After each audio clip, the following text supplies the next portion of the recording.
Vega Jewelers, a luxury bridal jewelry exhibition and sale 22nd and 23rd November, Fortune Kansas Hotel, Tata Nagar, Tirupati.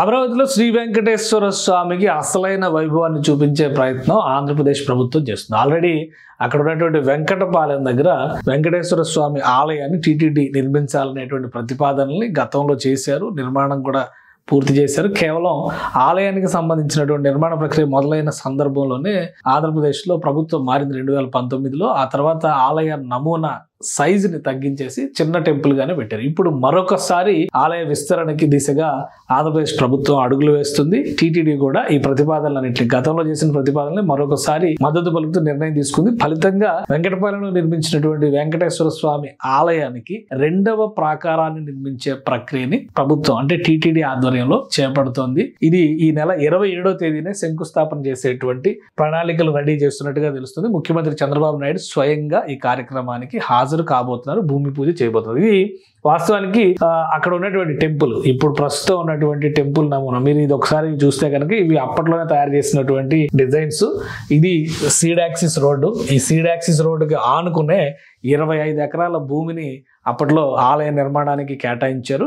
అయితే భూమి పూజ చేసి పనులు మొదలైన తర్వాత ప్రభుత్వం మారిపోవడం, దీన్ని వీలైనంత చిన్న గుడిగా మలచాలనేటువంటి ఉద్దేశంతో కేవలం ఈ గుడిగానే దీన్ని అంటే అంతరాలయం కోసం, ఇది గర్భాలయం, ఇది అంతరాలయంలో నిర్మించినటువంటి ఆలయ మండపం. దాంతోనే జగన్మోహన్ రెడ్డి ప్రభుత్వం నిర్మాణ ప్రక్రియను ఆపేసి సైజు కూడా కుదించారు.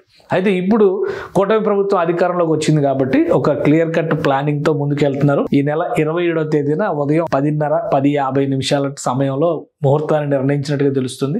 భూమి పూజ చేయబోతున్నారు. రెండవ ప్రాకారం అంటే ఈ డిజైన్ లో ఉన్నటువంటి ఈ రెండవ ప్రాకారాన్ని నిర్మించేటువంటి ప్రక్రియని టీటీడీ ఆధ్వర్యంలో మొదలు పెట్టబోతున్నారు. ఈ సేమ్ యాజ్ ఇట్ ఈస్ గా 3 వైపులా గోపురాలు ఉంటాయి, గాలి గోపురాలు ఉంటాయి. 5 అంతస్తుల గాలి గోపురాలు ఇక్కడ నిర్మిస్తారు. ఈ ప్రణాళికలో భాగంగా 5 అంతస్తుల గాలి గోపురాలు అంటే పశ్చిమ, దక్షిణ, ఉత్తర భాగాల్లో ఉంటుంది. తూర్పు భాగంలో 7 అంతస్తుల గాలి గోపురం నిర్మించబోతున్నారు. ఇది మహారాజ గోపురం అని చెప్పంటారు అనమాట. అంత పెద్ద గోపురాన్ని నిర్మించబోతున్నారు. సో ఈ 7 అంతస్తుల గాలి గోపురంలో నుంచే లోపలికి భక్తులు ఎంటర్ అవుతారు. ఇది రెండవ వాకిలి, ఇది గర్భాలయం దగ్గరికి వెళ్తారు అనమాట. సో అందుకని దీనికి తగ్గట్టుగా ప్రణాళికని రెడీ చేస్తారు. అలానే ఈ రెండవ ప్రాకారం లోపల హనుమంతుడి ఆలయం, అలానే ఉత్సవ ఊరేగింపులకు సంబంధించిన మండపాలు ఇవి కూడా నిర్మాణం చేయబోతున్నారు. ఇవన్నీ కూడా ప్రణాళికలో గతంలో చేసినటువంటి ప్రణాళికలోనే ఉన్నాయి. ఆ ప్రణాళిక ప్రకారం ఇటు చూస్తేనేమో సీడ్ యాక్సిస్ రోడ్డు కనిపిస్తుంది, ఇటు చూస్తేనేమో కరకట్ట రోడ్డు విస్తరిస్తే ఈ విధంగా అవుతుంది అనమాట. అది కూడా 4 వరుసల రహదారిగా విస్తరించాలి. ఇక్కడ కంప్లీట్ గా కృష్ణానది నుంచి వరద ముప్పు లేకుండా రిటైనింగ్ వాల్ ని పటిష్టం చేయాలనేది అప్పట్లోనే ప్రణాళికలో ఉంది. సో ఇక ఈ నిర్మాణానికి రెండో ప్రాకారానికి గోపురాల నిర్మాణ ప్రణాళిక, అంతరాలయంలో చేసేటువంటి అలంకరణలు, ఆ నిర్మాణాలతో పాటు ఒక కోనేరును కూడా ఇక్కడ నిర్మించబోతున్నారు. ఇవన్నీ కూడా ఈ ప్రణాళికలో భాగంగా ఉన్నాయి. సో పూర్తి స్థాయిలో తిరుమల వెంకటేశ్వరుడి ఆలయం, తిరుమల కోవెల ఏ విధంగా ఉందో ఆ తరహాలోనే అప్పట్లో ఈ డిజైన్ ని రూపొందించారు. సో ఆ డిజైన్ ని యాజ్ ఇట్ ఈస్ గా కంప్లీట్ చేయాలని డిసైడ్ చేశారు. అలానే ఇక్కడ ఉండేటువంటి పూజారులు కానీ, అలానే వేద పాఠశాలకు సంబంధించినటువంటి సిబ్బంది కానీ, ఇతరులు నివాసం ఉండడం కోసం కూడా కొన్ని క్వార్టర్స్ల నిర్మాణం కూడా జరగబోతుంది. వాటికి సంబంధించినటువంటి పనులు కూడా ఈ ప్రణాళికలో భాగంగా టేకప్ చేసేటువంటి అవకాశం ఉంది. మొత్తం మీద ముఖ్యమంత్రి చంద్రబాబు నాయుడు సమయం ఇచ్చారు.